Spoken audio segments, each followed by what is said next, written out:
అయింది సార్. 3 సంవత్సరాలు బట్టి ఆరోగ్యం బాగోట్లే, ఎవరు పట్టించుకోవట్లే. ఏం కావాలమ్మా, నీకేం కావాలి? నాకేదో సహాయం చేయండి సార్, తినడానికి కూడా జరగట్లేదు.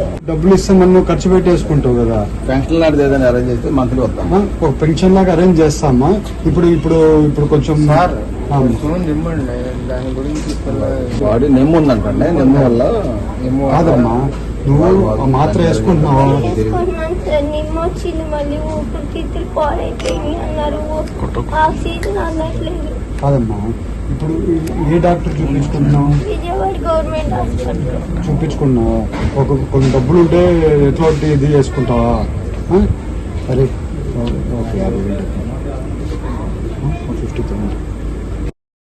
కాదు, మరి పెట్టుకో, చూపించుకో. నాకు ఇంపార్టెంట్ ఇది చేసి. పెన్షన్ వస్తే 4,000 వస్తుంది, సరిపోతుంది? అది సరిపోతుంది, నెలకి 4,000 సరిపోతుంది కదా. అట్లయితే నేను కలెక్టర్తో మాట్లాడతాను, నీ డీటెయిల్స్ అన్నీ తీసుకోవాలి.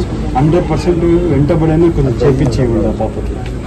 ఏంది ఆ పాపకి మాత్రం కొనుక్కొని భోజనం చేసుకోగలిగితే మళ్ళీ సెట్ అయిపోతుంది. కొంచెం అది హెల్ప్ చేసేయండి.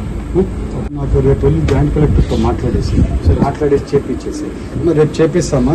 ఇప్పుడు ఎక్కడికైనా భోజనం చేసుకో, మాత్రలు వేసుకో, ఏదున్నా కూడా నేను సపోర్ట్ చేపిస్తా. ఎట్లా ఒకటి నువ్వు రాకేష్ ఉంటాడు, ఇప్పుడు కొంచెం డబ్బులు ఉన్నాయి, ఇంకో 10,000 డబ్బులు ఇవ్వాలి, ఇంకో 10,000 ఇంకో కొంచెం 10,000 తీసుకోమ్మా. ఏదైనా ఉంటే వెంటబడి చెప్పి 80% పెన్షన్ వచ్చేట్టు చూడండి. లేకపోతే ఎవరికి చెప్పాలో చెప్పండి, నేను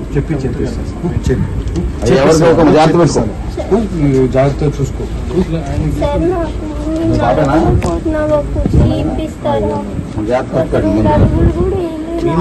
ఏం కుర్చీ కావాలమ్మా? సరే, నీకు ఒక వీల్ చైర్ ఇస్తాను అమ్మా, రేపు పంపించేస్తా. తీసుకొని ఇచ్చేస్తా, రేపు పంపిస్తాను అమ్మా. ఒక వీల్ చైర్ పంపిస్తాను. ఇది పర్సనల్గా తీసుకొని చేయండి, మిస్ కానీ కాల్సిన కలెక్టర్ చెప్పి వేరే స్పెషల్ ఇంట్రెస్ట్ చేపిస్తానమ్మా, చేపిస్తాను. నువ్వు ఏదైనా ఇబ్బంది ఉందంటే కావాల్సింది కూడా చూసి ఇచ్చి కొంచెం చెక్ చేసి ఇంకో 10,000 ఇచ్చి ఫస్ట్ భోజనం చెప్పమ్మా. భోజనం చేసి కొంచెం ఇది ఉండు, బాగా భోజనం చేస్తే ఏమవుతుంది నీకు. భోజనం చేస్తే మాత్రలు వేసుకో, ఓకేమ్మా? Thank you.